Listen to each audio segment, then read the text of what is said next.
Hello, African Confessions. I am back with another episode. There is an email that was forwarded to me by one of our admins.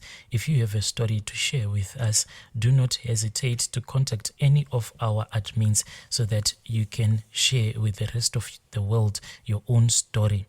So this is the message that was forwarded to me, and the message reads like this. Subject: Confessions of a Slay Queen. Good morning, Brother Nashi. It's me, the Slay Queen. In my previous email, I indicated that I had left Botswana for Harare. I had seen enough drama and I just wanted my life back. I went back to my apartment and I was back in the market. So many nights I would get out of my apartment, then go to that place that is called the Avenues. Most people that stay in Harare, they know the place that is called Avenues, where a lot of ladies of the night just go out in the evening so that they can just sell their bodies. Before leaving for Botswana, I had taken my son to my sister, and I had soon realized that a child needed to be raised in a sober environment, and my place was not a sober one, because when I had broken up with Frank, things were tight for me. So what I was doing now, I was dating a lot of men, and I'll bring over those men for sleepovers. So I didn't want my son to be influenced by all of these things that were happening in my life, and I didn't want my son to know that mom is a prostitute. It was back to business, and like I said, my job is to escort high-profile men.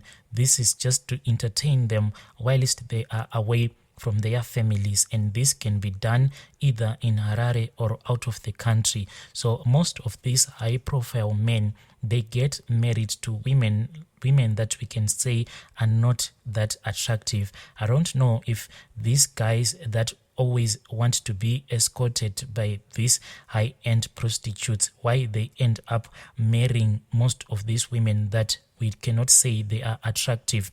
Maybe it is a way of them controlling their wives, knowing that no matter what they do, their wives can never cheat on them.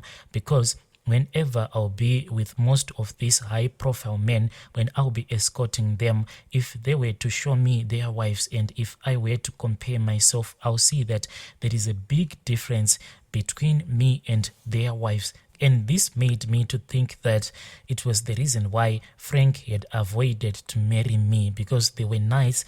After having a lot of intercourse, he would scream on top of his voice when he was about to finish that he really wants to marry me, but there is something that is stopping him. So I don't know if it was because I was too attractive. He thought that when he has finally gotten married to me, maybe I would divorce him or what, I don't know. But what I know is that these men that have money, they want to control your mind, to control your body. They will control all of your movements. It was almost the festive season and business in these days was booming. I got a client who was going to South Africa and I had to go with him. That guy, he told me that he wanted to purchase some trucks because he has a trucking company and he wanted to purchase some trucks in South Africa. So I was going to fly with him to South Africa. As usual, this was a high-profile man. He is one of those guys that deal in gold mining. But most of the gold that comes from his mine, it ends up in the black market. He always had money. This was a high-profile man, but he just saw me one day. Then he asked me about the whereabouts of Jack and why I was alone in that club. I just lied to him that Jack was out of the country. He was with his family. That is when he took my number. The next time he told me that he was traveling to South Africa and he didn't want to travel with his wife, so he wanted to travel with me. I will call him Peter.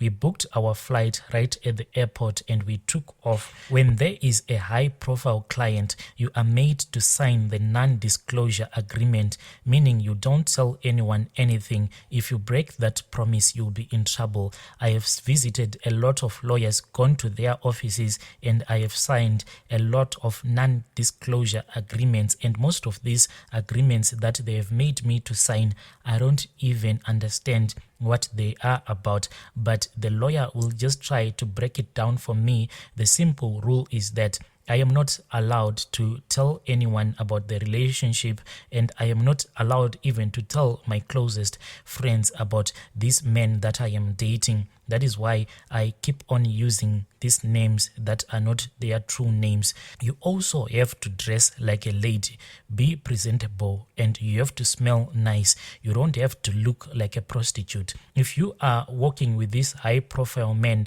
they don't want people to suspect that you are a gold digger. Hence, you are supposed to look decent no matter what. We took off to South Africa, and just like many clients, we stayed in Sandton. It is always amazing to be amongst the richest of the rich people. So as Peter went about his business, my job was to stay in the room, locked up in the room, and wait for him. After the day, then he came back to me. On this specific day, he took me to Four Ways. We arrived at this place, and it was a very big house.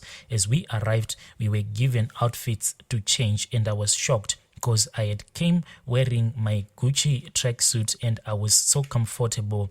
He told me that we were going to a diner, and I assumed that it was going to be a relaxed diner. But as I arrived at this house, we were given clothes, and there is a room that was full of outfits. I chose my outfit, but it was something too much revealing. So by the door, you cannot see what is inside, and also there is no phone zones, so no videos or pictures, so that the place is kept as a mystery. And to those who have been there, you can attest that I am telling the truth. We got into the house, and the house had couples. Some of these couples were same-sex couples, and some of the couples were opposite-sex couples. I'd never seen something like that in my life. I'm not a church-going person, but I believe that there is something in each and every one of us that tell us that this thing that we are about to do is wrong. And that is the feeling that I felt the moment that I walked into that room. It was indeed wrong, but after all, I was here to entertain my client. I should never let him down. As we took a seat, my eyes were all over the place. Even Peter kept on looking there and there.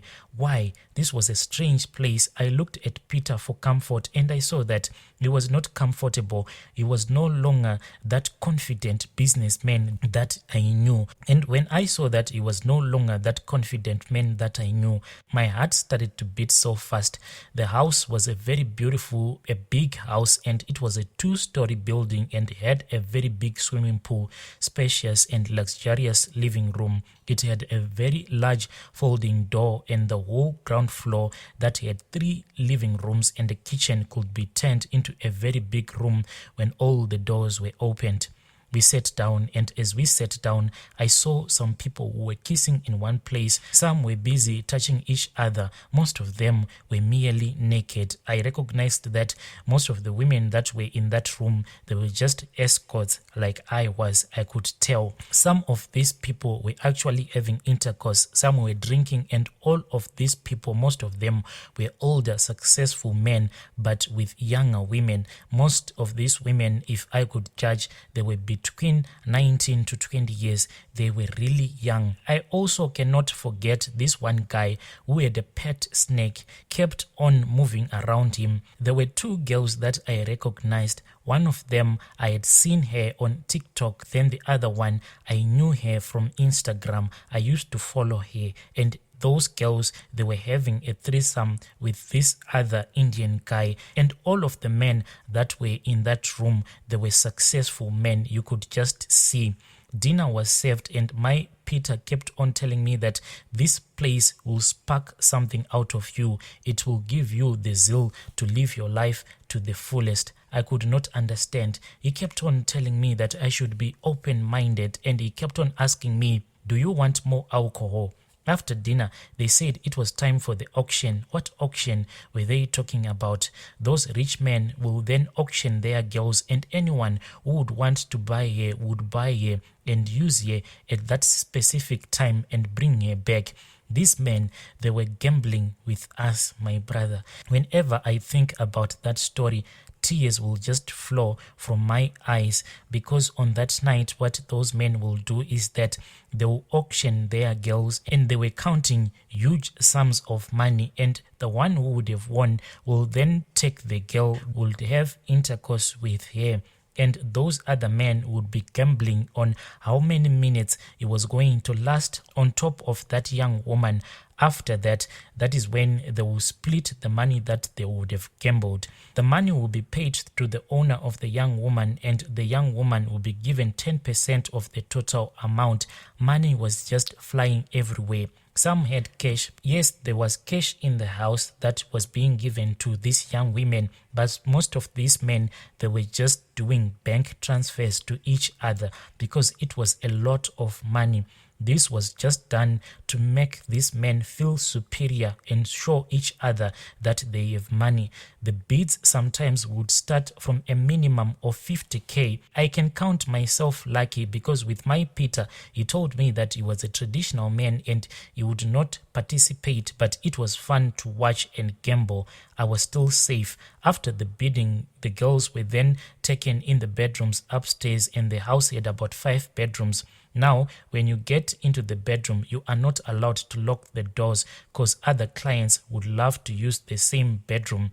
This house was just like Sodom and Gomorrah. There is also a segment where the old men, oh my brother Nashi, I don't even know how to explain this to you. That Instagram girl, I saw her, she was busy licking an old man, not on his manhood, but his behind. That was really terrible to me. After that, she was given 5,000 rands for doing that. The guy that was with that Instagram lady, the guy was an Arab. The night went on, and then before we left, it was time for a strip show.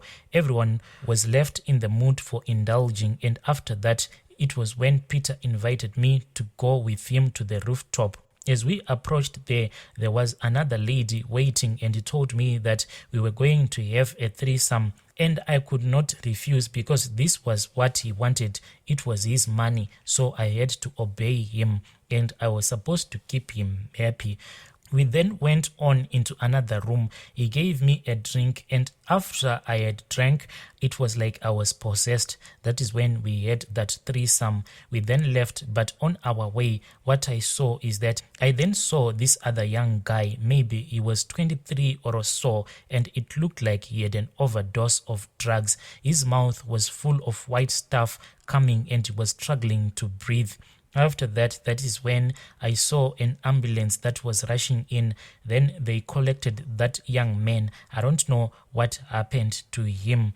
And should you disclose anything, you will be in trouble. After these are just powerful men. So what can you do to them?